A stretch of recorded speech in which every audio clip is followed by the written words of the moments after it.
There's a strange detail hidden in the history of the Death Star. It wasn't born with the Empire. Long before Alderaan vanished, before the Senate was dissolved, the station's shadow was already moving through the Clone Wars. Its plans passed through Geonosian hands. Its future was guarded by Count Dooku. Its development began while the galaxy still believed it was watching a war between the Republic and the Separatists. Behind the armies, emergency powers, and speeches about security, the Sith were preparing the object that would one day make those institutions unnecessary. That's what makes the Death Star so disturbing. It wasn't merely the Empire's greatest weapon. It was Palpatine's answer to the problem waiting after victory. Once the Jedi were dead, the Separatists gone, and the Republic remade as the Empire, how would one Sith Lord hold the galaxy? That was the flaw buried inside every Sith Empire. The dark side could conquer, but fear bred hatred, ambition bred betrayal, and power could make worlds kneel, but not remain loyal. Palpatine needed something the Sith had never truly possessed, a weapon so terrible that belief itself would no longer matter. The first clue lies on Geonosis. At the end of the first battle of the Clone Wars, Count Dooku escapes with plans the Jedi don't yet understand. To the Republic, the war has just begun. The clone army has revealed itself, the droid armies have been unleashed, and the Jedi have been pulled into command. But to Sidious, one of the most important pieces of the future Empire has already moved exactly where it belongs. At this point, the Death Star is not hovering over Alderaan. The Senate is still alive. The Empire does not even exist yet. There's only a design, carried out of Geonosis at the beginning of a war Palpatine created. That changes the entire meaning of the station.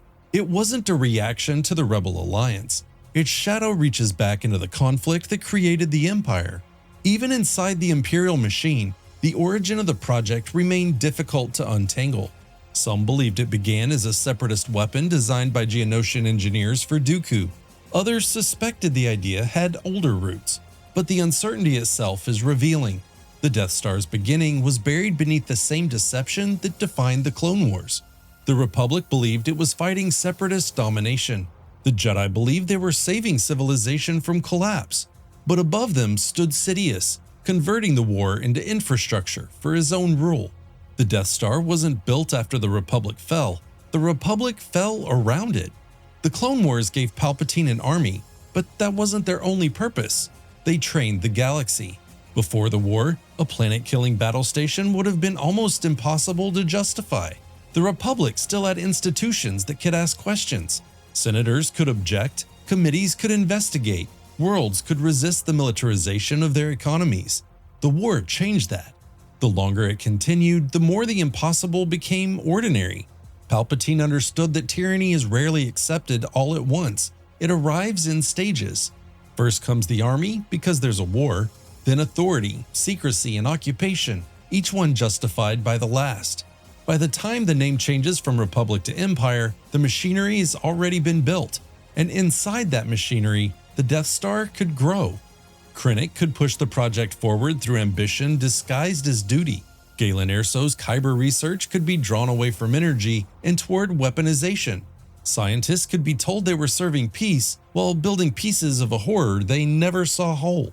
That was the terrible brilliance of the project. It didn't require every participant to understand the evil.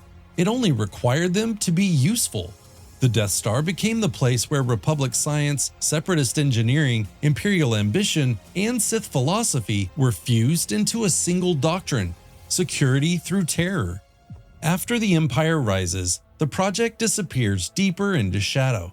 Its trail leads to restricted systems, hidden supply routes, and outposts built like locks around a secret too large to keep. Geonosis, the world where the Clone Wars began, open only to an inner circle of Imperial scientists and engineers. This wasn't merely secrecy, it was burial. The Empire wasn't only building a weapon, it was trying to erase the trail of how the weapon came to exist. Every shipment had to be protected, every rumor hunted down, every leak smothered before it could breathe. And here the Death Star reveals something the Empire could never admit. The station, meant to symbolize perfect Imperial control, required constant control just to exist. Tarkin understood the danger. The battle station wasn't merely an engineering problem, it was a problem of command, logistics, and fear. Delays, sabotage, and secrecy had to be managed before the weapon could ever manage the galaxy.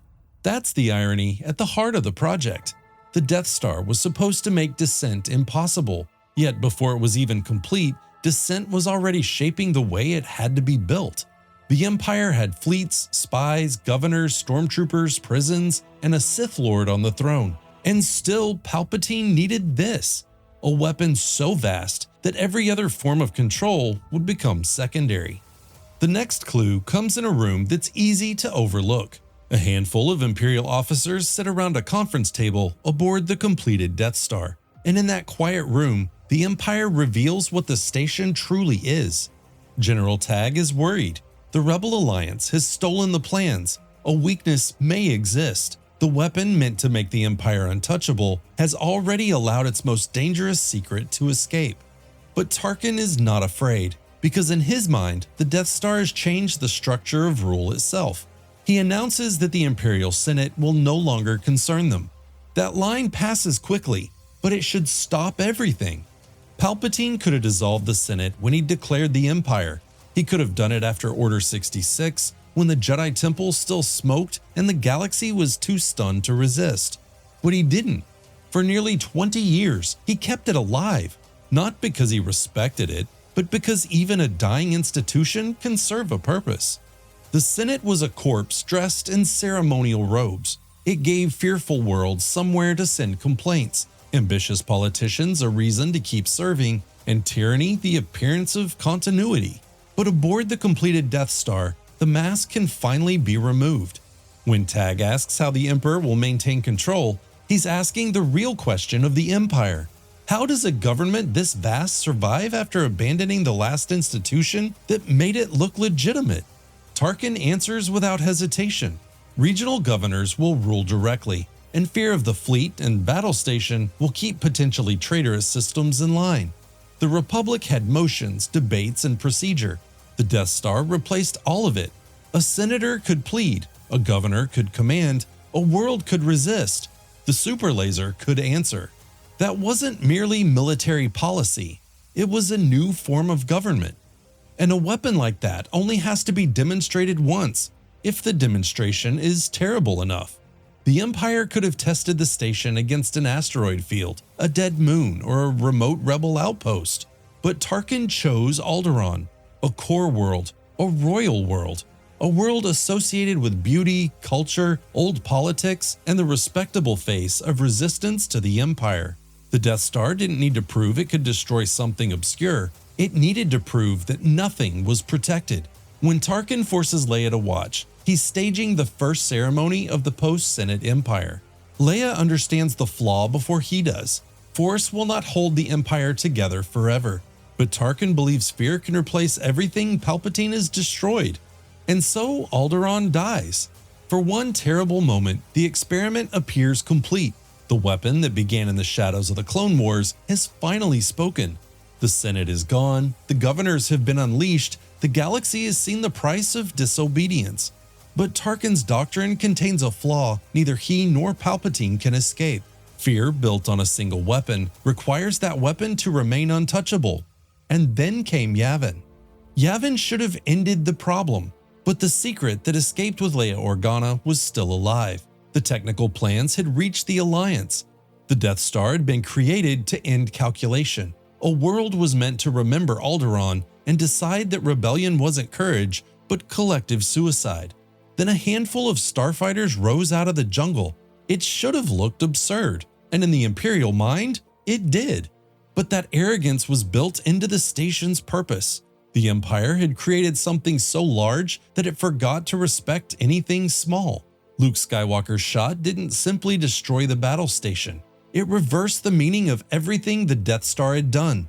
Alderaan had shown the galaxy that the Empire was monstrous. Yavin showed that the monster could bleed. The Death Star was no longer only an Imperial warning. It had become rebel-proof. So Palpatine built another one. The second Death Star appears at first like repetition. A larger station, a stronger weapon, another monument to Imperial arrogance above Endor. But Endor wasn't the Empire trying the same idea again. It was Palpatine attempting to rewrite the meaning of Yavin. The first Death Star failed because the rebellion discovered its weakness before the doctrine became permanent. The second was different. Its incompletion became part of the trap. Its shield generator became the thread Palpatine allowed the Alliance to follow. The rebels would come expecting another Yavin. Palpatine intended to give them the opposite. The fleet would arrive expecting an unfinished station and discover the super laser was operational. The strike team would find an Imperial Legion waiting. Luke would come believing there was still good in his father, and Palpatine would make that belief destroy him. If Endor worked, the message would be devastating. Alderaan showed the cost of defiance. Yavin gave false hope. Endor proved even hope belonged to the Emperor. For a moment, it almost happened.